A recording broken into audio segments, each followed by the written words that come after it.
All right, so like I said, today's notes aren't going to take us terribly long, so we're going to kind of go through them, and then the rest of class will be spent on finishing up the lionfish and then identifying those plants that we need to get through and practicing with those. So, species abundance and diversity, still with our ecology topic. So looking at the amount of organisms in an area. So the number of rare species will affect how many samples are needed to measure the full diversity of any given ecosystems. Basically, the more diversity, the more chance of finding a rare species, but also the more samples you would need to take. So think of the rainforest, for instance. Best example, because that's where most of the stuff is found. There are so many different kinds of things in the rainforest. There's a good chance you're going to find something that's rare there. So there's so many different kinds of things. Yeah, you're probably going to find something that's rare, but you're probably going to need to take a really large sample in order to find that rare item. So that's what this is saying. Yeah, there's a good chance that something is rare, but you're going to have to get a really large sample size in order to find that rare thing. So this comes down to finding a sample size and finding something that's rare would take a bit of time.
Okay, so this chart kind of shows how it works. You've got 3 different streams, the blue, the green, and the orange, and each one has a different number of individuals and a different kind of diversity within them. And so stream A is likely to have twice the species diversity than what we encountered with the others, because it just has more individuals, but you'd also need to take more samples in order to find the different animals there, because yes, it may have more, but you're going to need to take a larger sample size of that area too. And so species diversity can be defined by 2 factors, the richness and the evenness. So I kind of liked this picture because this one is less diverse and this one is more diverse, so it has different choices to choose from. This one is less even because we have more of these kind of blue circly ones, and this one is more even, so there's the same amount of each. So richness and evenness.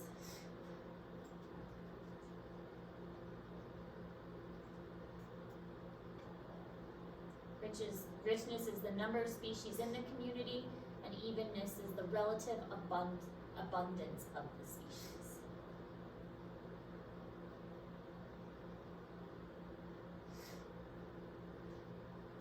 So you'll notice, like, if we go outside and look at the grass, you'll notice that our grass is not very rich if we're using these terms. It's grass. It's not very rich. I mean, it's pretty even. I mean, it's mostly going to be one type of grass, but it's not very rich. There's really one kind of grass. So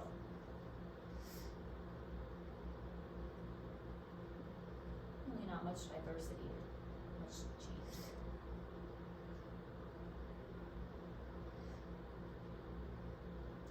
So here's another kind of example.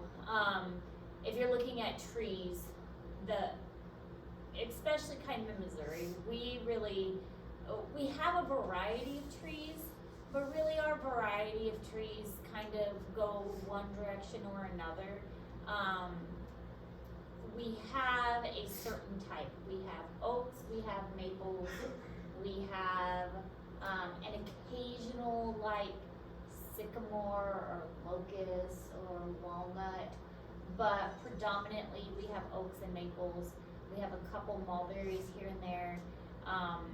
We have some pines and spruces and stuff, but it's mostly going to be like oaks and maples for the most part, and then a bunch of shrubs. So we don't have a whole lot of mixture really. So in general, species diversity increases with environmental complexity. The more complex the environment, the more diverse it's going to be. Positive relationship between environmental complexity and species diversity. So the more complex the environment is, the more diverse. And that's partially because if you think about it, if you've got a boring environment, then you're gonna usually have boring animals that live there. If you've got a complex environment, then you've gotta have animals that have adapted to live in that complex environment. If you've got like really rugged terrain, then you're gonna have really interesting animals that have adapted to live in that rugged terrain, like on the side of a cliff or in the side of a cave or something like that. The really interesting desert has really interesting animals that have adapted to live in those harsher conditions. So yeah, an environment that's complex and has lots of niches that need to be filled by specific animals is going to have specific species to fill those niches that have adapted in such a interesting way that only those specific animals can live there.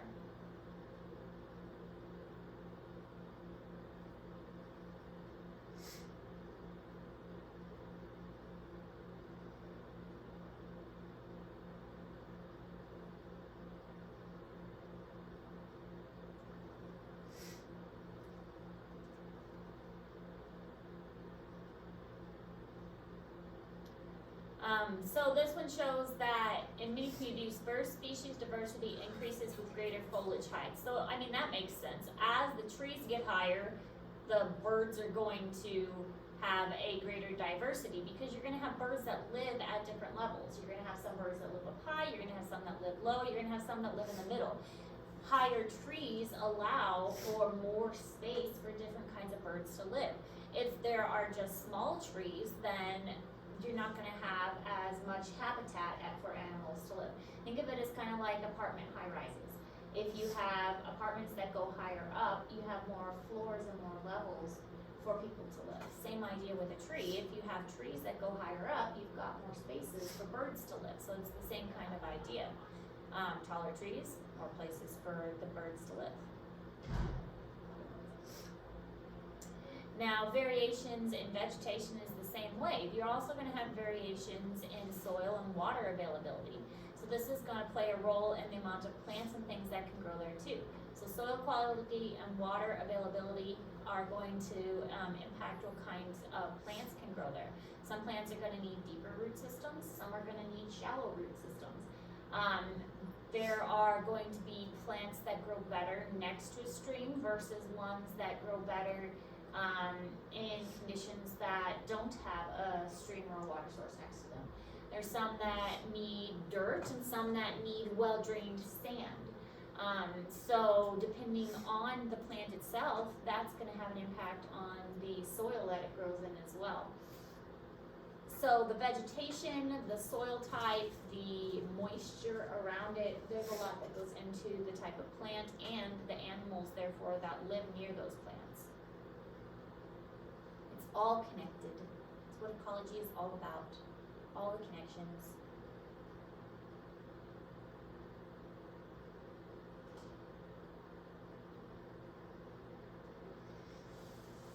Most environments are subject to various forms of disturbances. I mean, even without humans, environments get disturbed, whether it's by a fire, whether it's by just a flash flood, whether it's by a tree falling. Something's going to disturb that environment. And the intermediate levels of disturbance promote higher diversity. If a tree falls, suddenly a lot of things are going to happen all of a sudden. Like, the plants that didn't get sunlight before now have access to sunlight. And so they're going to start growing all of a sudden. Such as the flowers that couldn't have sunlight before, now there's sunlight, so they're going to grow very quickly. And eventually they're going to run out of sunlight, so they have to grow fast and they have to reproduce very quickly and drop their seeds before that sunlight goes away. So there's a lot that happens when there's a disturbance. A state of equilibrium is when the environmental conditions remain relatively stable, and we do see this in the more mature environmental conditions, especially in mature forests. We see this state of equilibrium, but there are many conditions besides just a tree falling in a forest that can disrupt this equilibrium. A forest fire, a heavy rainstorm, a tornado coming through, a road being built. At intermediate levels, enough time between disturbances allowed a wide variety of species to colonize, but no competition or no competitive exclusion. So when there are not enough disturbances, things kind of balance out and that carrying capacity is reached and things kind of remain stable. When there aren't disturbances messing things up, things kind of maintain this balanced state. There is going to be a little bit of fluctuation, but nothing significant enough to cause a bunch of disturbances.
So, of course, disturbance by humans. High levels of disturbance lead to decline in diversity overall.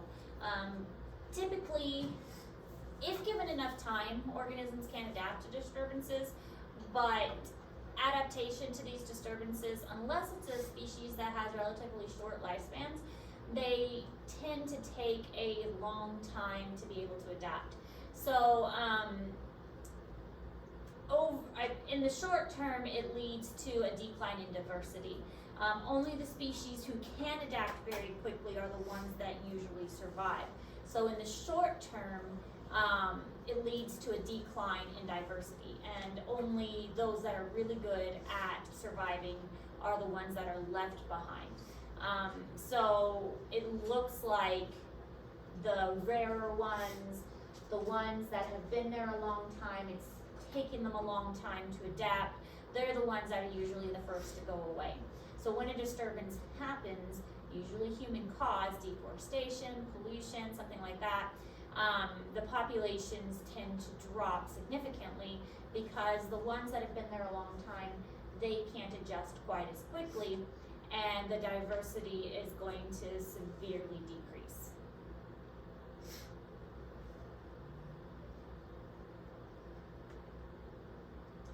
So we do see a lot of changes. This is some examples of bird communities. We see a lot of drops in populations when the population gets disturbed, whether it is by human disturbances or by a natural disturbance. When the population doesn't have enough time to recover, then the invasive ones, the ones that can adapt quickly, do recover a little bit quicker, but the other ones can't come back quickly enough, and we lose a lot of diversity that way.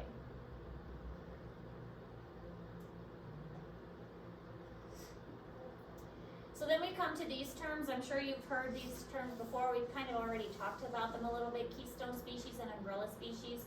A keystone species is an important species that, if affected, will cause an effect on the rest of the community. So wolves are keystone species. We talked about the wolves the other day. We watched that video about them. The wolves of Yellowstone were a keystone species. They have an effect on all the other organisms in Yellowstone, even in ways we weren't aware of. And then salmon are another example. So when the salmon swim upstream, they start off in oceans and then they swim upstream in freshwater. They bring resources from the ocean with them. So when they swim upstream to breed, they swim in these huge masses, and so lots of different animals eat them. So they bring the nutrients from the ocean up with them, and like a bear would eat it and would take it over to, take its carcass to a tree and then drop it by a tree. And suddenly the resources that we had from the ocean are now nourishing a tree as it decomposes and releases those nutrients next to a tree. So now resources that were by the ocean are now nourishing a tree, miles away. So that's another example of a keystone species. Also, umbrella species, this is a little bit different. The idea behind an umbrella species is that umbrella species are, if you protect this one species, everything that falls under that species is also being protected. So think of, again, we've talked about the giant panda. The giant panda it requires a large habitat range. Another example would be the African elephant. They also require a large habitat range. So if you protect the giant panda, the leopard, or the rhino, they have this massive habitat range, and then you're protecting them. You're protecting everything that also lives in that habitat range. And so they are kind of falling under the umbrella of that one organism. So by default, all those other things get protected as well. They just happen to live in the same space. Protecting one thing, you're protecting everything else that just happens to live there too. So here's the salmon example. You protect the salmon, and it gets the name keystone because if you take away this keystone here, the entire arch collapses. You take away the salmon, then the bears, the otters, the plants, all the other animals that depend on the salmon will also collapse. So the entire ecosystem collapses because you remove one thing. Just like with the wolves, the entire ecosystem depends on the wolves and you didn't even realize it. So the salmon return to the sea. Their bodies are the ocean made flesh. The tail propels the ocean nutrients upstream into the forest, the rivers, the rangelands benefit from hundreds of other species, trees, bushes, animals, and plants. So even just their tails moving is churning up the nutrients from the water and mixing things up in the water, so the nutrients from the ocean are getting brought up. Again, like if a bear eats it and drops the carcass, then the nutrients from the ocean are getting spread inland that way as well. All right, so that's all the notes for today. Your 2 assignments, the lionfish assignment, and also working on the identification. So we still have those plants that we collected earlier this week that you're trying to identify. So work on those 2 things, identify identifying the plants from earlier this week and getting that lionfish assignment turned in. The lionfish is due today. We will get a new assignment on Tuesday, and again, tentatively saying our text is going to be next Friday, but I'm still kind of tentative with that. We're going to see how the weather looks next week and how much time we spend outside with water and stuff like that. Questions? Okay. All right, let me know if you have questions.